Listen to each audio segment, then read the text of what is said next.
voulais parler de la passerelle. Parce que je suis contente, j'ai trouvé enfin des nouvelles de la passerelle.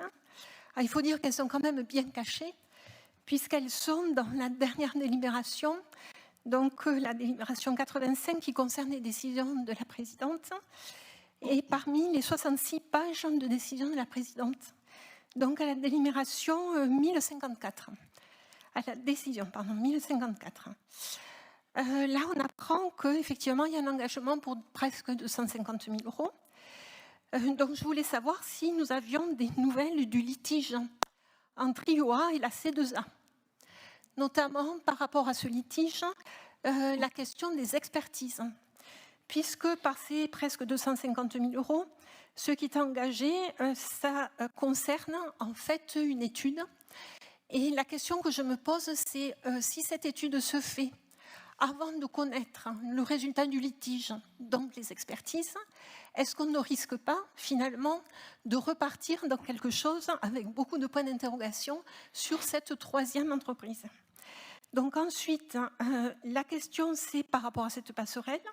Donc quand sera-t-elle finie? Est-ce que vous avez des informations sur ça? Et ensuite, notre grande inquiétude sur une rallonge budgétaire. Donc, je rappelle que cette passerelle, au départ, on est parti à 4 millions. Nous en sommes pratiquement à 12 millions. Donc, cet argent qui est mis là, finalement, on ne le met pas ailleurs.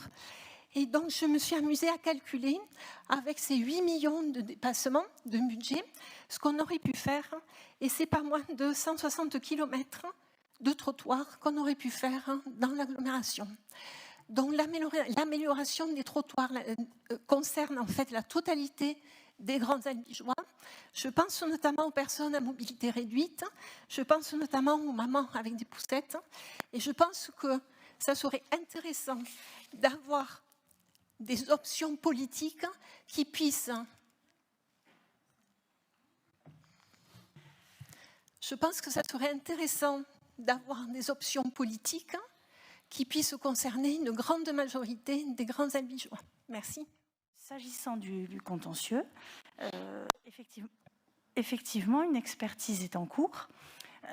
Donc, nous allons laisser l'expert continuer à travailler. Il y a eu des échanges, il y a des réunions qui se font. Vous comprendrez bien que, s'agissant de l'avancement de l'expertise, ce n'est pas une procédure publique. Et donc, nous n'en ferons pas état ce soir dans le cadre de ce conseil.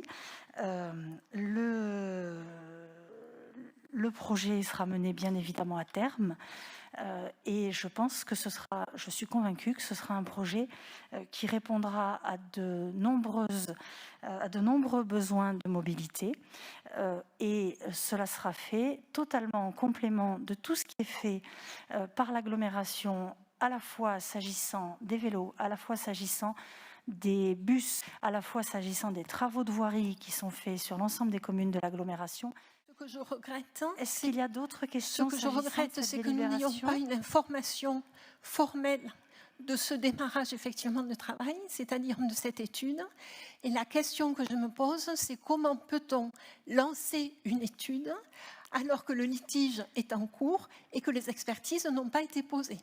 Admettons que les expertises relèvent qu'il y a des problèmes effectivement structurels au niveau de la conception même de cette passerelle. Comment peut-on lancer une étude sans avoir ce retour? Donc c'est la question que je vous pose. Est-ce qu'il ne serait pas plus pertinent pour les finances de tous les grands albigeois qu'on commence par avoir le règlement de ce litige, qu'on puisse avoir effectivement ces expertises qui retournent et qu'ensuite soit lancée l'étude pour 250 000 euros. Donc c'est la question que je vous pose. Merci. Je vais essayer de vous le dire le plus posément possible. L'expertise est en cours. Et bien évidemment, rien ne sera lancé tant que l'expertise n'est pas terminée ou qu'en tout cas, nous n'avons pas de piste. Par contre, il y a aussi un certain nombre de régularisations qui sont à faire. Je pense qu'on en avait déjà parlé la dernière fois. Et donc, nous sommes en train, en parallèle, de régulariser un certain nombre de choses, tout en menant le plus loin possible l'expertise et en essayant de trouver une solution la plus rapide et la moins onéreuse possible. Et je vous propose que dès lors qu'on aura des éléments supplémentaires à vous communiquer, nous vous les communiquions.